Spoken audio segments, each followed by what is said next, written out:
Hi, this is Steve Stine, and today I'm going to be teaching you how to play the A Team by Ed Sheeran. This is actually a special request by my daughter, so I'm kind of excited to play this one. And I'm going to make this as easy as I can for you, but I'm going to show you all of the little isms that Ed Sheeran does within the song. So let's go ahead and get started. The first thing I want to do is show you all the tools that you're going to need. The first thing is to put your capo on the 2nd fret. So when I refer to the 1st fret, remember that the 3rd fret would actually be the 1st fret because I'm referring to the capo, right? So capo, then I have 1st fret, 2nd fret, 3rd fret, and so on. And what we're going to be using are the chords G, and we're going to use a 4-finger G. So down here, I want you to use your pinky on the 1st string, your ring finger on the 2nd string, your middle finger all the way on the top on the 6th string, and then your 1st finger is going to go on the 5th string. Okay, some of you might know a 3-finger G, and if you'd rather play that, that's perfectly fine. I just want to show you more of how he's playing it, and he's using this 4-finger G. Okay, then we've got a D with F sharp in the bass. Now, generally, I would play D like this, and F sharp, I would use my thumb over the top, pressing on the 2nd fret of the 6th string. But in this case, I've been watching a bunch of different videos of his. What he does is he had his tendency to just move from this 4-finger G to a D F sharp by flipping his middle finger over to the 3rd string, 2nd fret, and his 1st finger on the 6th string, 2nd fret. So you're really just taking those top 2 fingers and you're flipping them over. And he just leaves these 2 down here the whole time. Okay? So we have G going to D F sharp. Then we're going to move to E minor. And what he does is he uses these 2 fingers again up here on E minor, but he leaves these 2 down here. Now, if it's very difficult for you to leave those 2 fingers down there the whole time, you don't have to. You could play just a normal G and a normal D and a normal E minor, and it would be perfectly fine. Okay? So we have G to D F sharp with our finger up here, my 1st finger on the 6th string, going to E minor.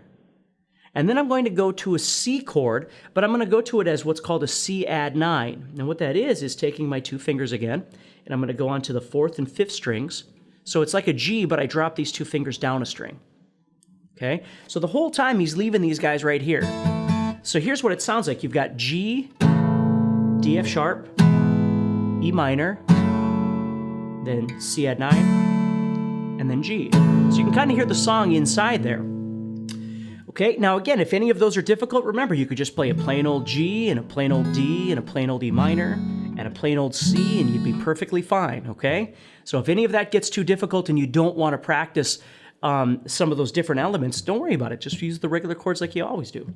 Okay, so this is what the verse is going to sound like. You're going to play G, G. Now there's a little bit of strumming changes, and I'll talk about that in a little bit. But to begin with, we're doing a G, G, G, G, D F sharp. So in the 4th measure, we're going from G to D F sharp. So 2 beats apiece. G, G, G, D F sharp. And then we're going to go to an E minor for a measure. And then we're going to do E minor and C, sharing a measure again. So we have 2 beats apiece. E minor, C, then back to G. So let's break that down. And if you have a pencil and a piece of paper, you could write this down. Make it nice and easy for yourself.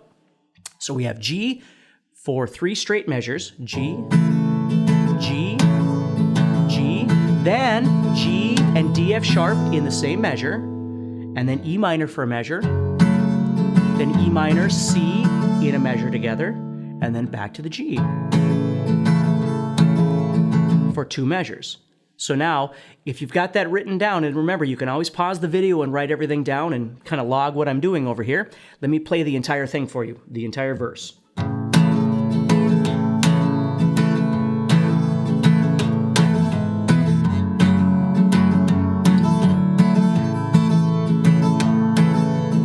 Then you'd go back and you do that same exact thing again, okay? So that's the verse. Now let's move on to what I'm going to call the pre-chorus, okay? And what's happening here is we're going to head over to an A minor chord, and then he goes to a C chord, and again, in a lot of the videos that I've seen, he just plays a normal C chord. He doesn't do the C add 9. So he's not feeling like he has to play one or the other. He's just kind of playing whatever feels natural. And you should do the same thing. So he's going A minor, C, G, D, F sharp. So now, again, we'll come back to the rhythm of things, but let's just talk about the chords. So this is your pre-chorus. You're going A minor for 2 measures, C for 2 measures, G for 2 measures, and then D, F sharp for 2 measures. So let me play it again for you.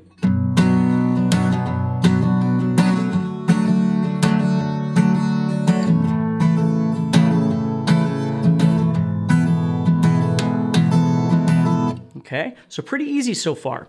Now we're going to head over to the chorus, and this was where things get a little bit odd, if you will.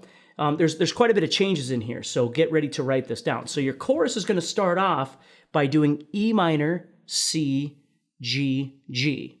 Okay, and I'm going to go back to this closed position of playing the 4-finger G, the C add 9, and the E minor, because again, that's what I've seen him do in most of his videos.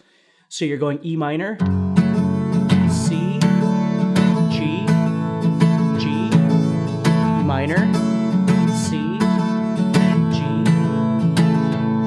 E minor, C, G.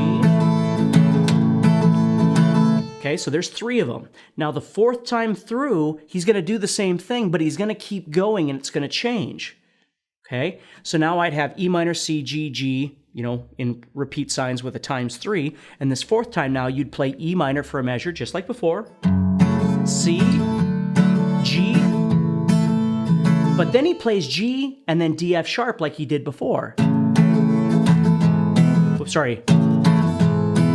So G to D, F sharp. Okay, again, a subtle change. He's throwing that D, F sharp in there. So let me play the entire beginning of this chorus. So E minor, C, G, G, again,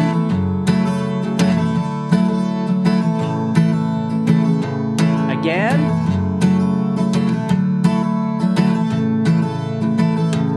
last time.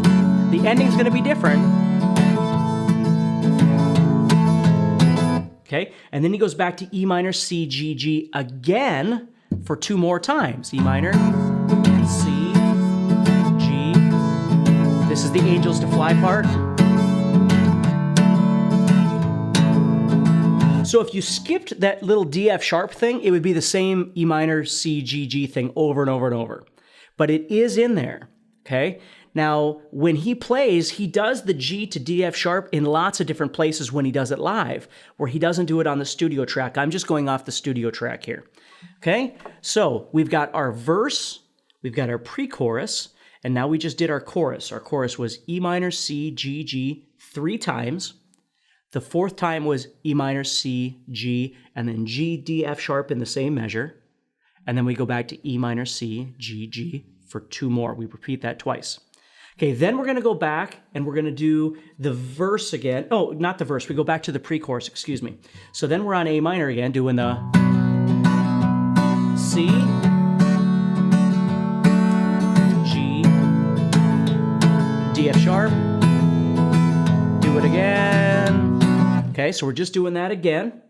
This time, we're going to head over and we're going to do the, let me think about where I am here. Oh, no, we do go back to a verse. I'm sorry. So we go back to a verse, we go back to a pre-chorus, and then we go back to the chorus. And this time on the chorus, we're going to shift into a whole nother part. We're going to call that the interlude, okay?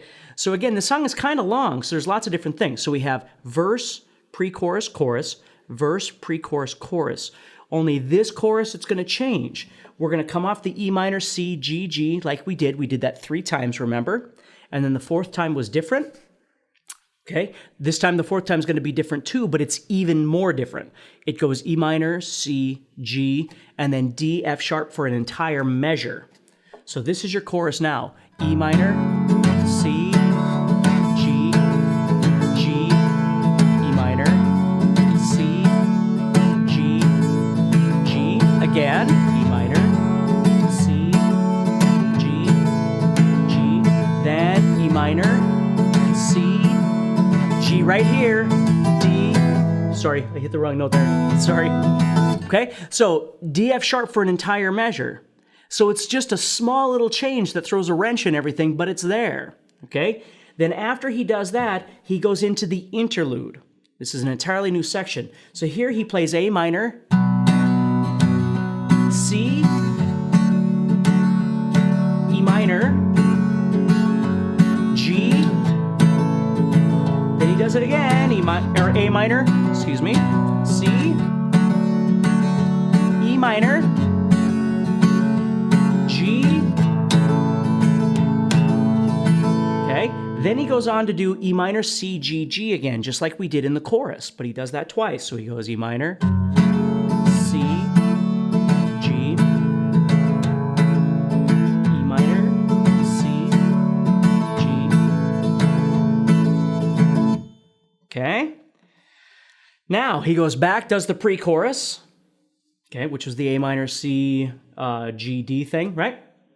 Then he comes back to the chorus, only this time, when he does the chorus, he just does single strums. He goes E minor, C, G, G, minor, C, G, G, again, E minor, C, G, G, E minor, C, G, and there's where you have your G to F sharp thing. Okay, and then after that, he moves back into strumming, Angels to Fly. Right after that, he does E minor, C, G, and again, whichever way you want it. You want to do it like this, switching to C at 9. And he just keeps doing that over and over and over until the very last time he says Angels to Die. I think that's what he says. He goes E minor, C, or he does those one strum. He goes E minor, C, G. Okay, now granted, if you're watching this video, you probably know this song in your head way better than I do. So what I did was I sat down, I watched a bunch of different videos, and then I mapped out how all the parts went and connected them together. Okay, so what I want you to do is the same thing. I want you to map each section out and then play along with the song and get a feel for all those changes. Okay, because there's a lot of stuff going on in there. If it was just a verse, a pre-chorus, and a chorus over and over and over, this would be a piece of cake. But it keeps kind of deviating off of that chorus. And then there's other parts where we're not strumming as much. And again, if you're familiar with the song, you know exactly what I'm talking about, where it kind of backs down and gets kind of mellow, and then it comes back up again. So now let's talk a little bit about this strum.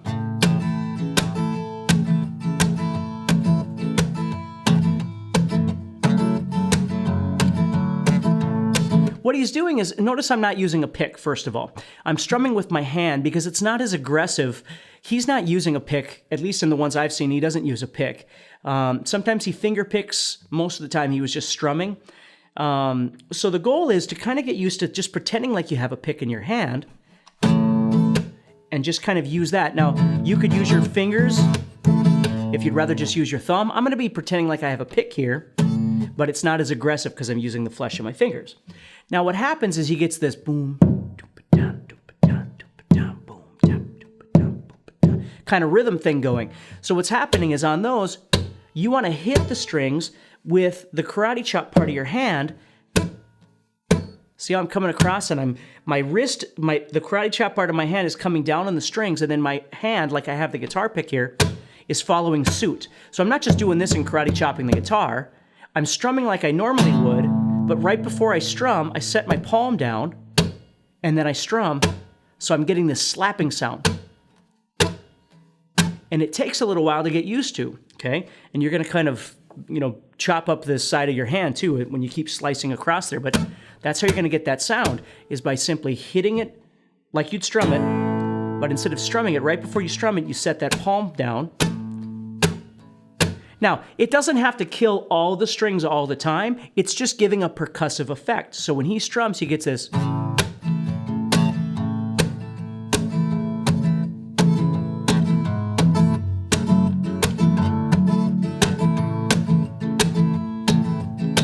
That's how you're going to strum and make it sound effective.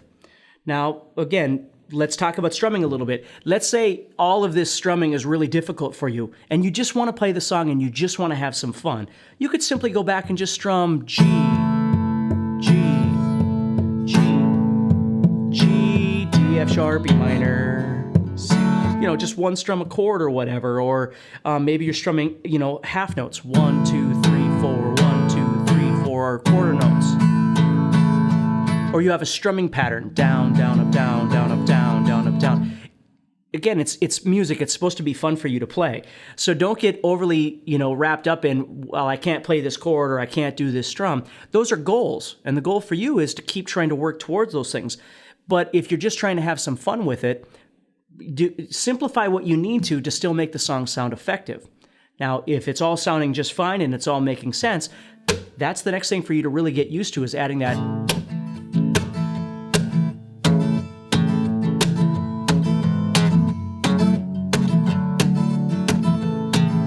And it's the variables that are happening when you're strumming, where you're kind of hitting these strings and kind of deadening these strings and all that, that makes it sound like a real song. It's not just like this robotic sound. It's got a real natural sound to it when you strum like that.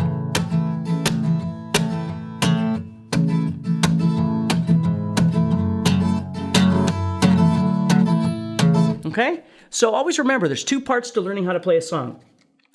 Well, really three. The first part is the tools that you need to play the song. Can you play these chords? Can you figure out this rhythm? If this rhythm is really difficult for you, remember, just practice scratching.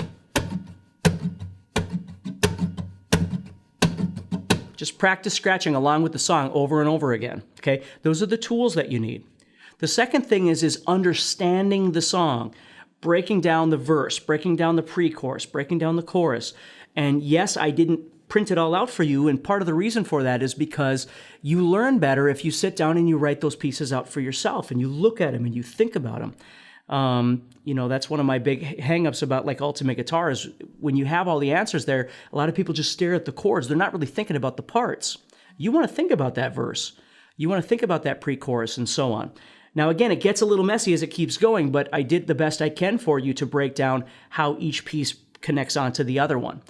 Verse, pre-chorus, chorus, and then it goes back and then it deviates into an interlude, and then it goes into another section, the chorus, where it's there's only single strums. And again, if you listen to the song and you write down the parts and you just sit and you listen to it and you look at what you've written and start getting a hang of each little part, that's how you memorize songs, okay?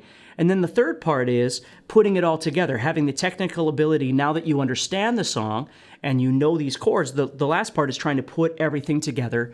And the only way to really do that is you have to have an understanding of how the song goes. What are the chords? Where are the changes? What is the pre-chorus? What is the chorus? How do you do the strum? Putting it all together. So this is actually a really, really fun song. The goal for you is just to be patient and work your way through it. And of course, if you have any questions, you can always get a hold of me through the website here. You get a hold of me through YouTube. And if you have any other requests, just let me know. Thanks.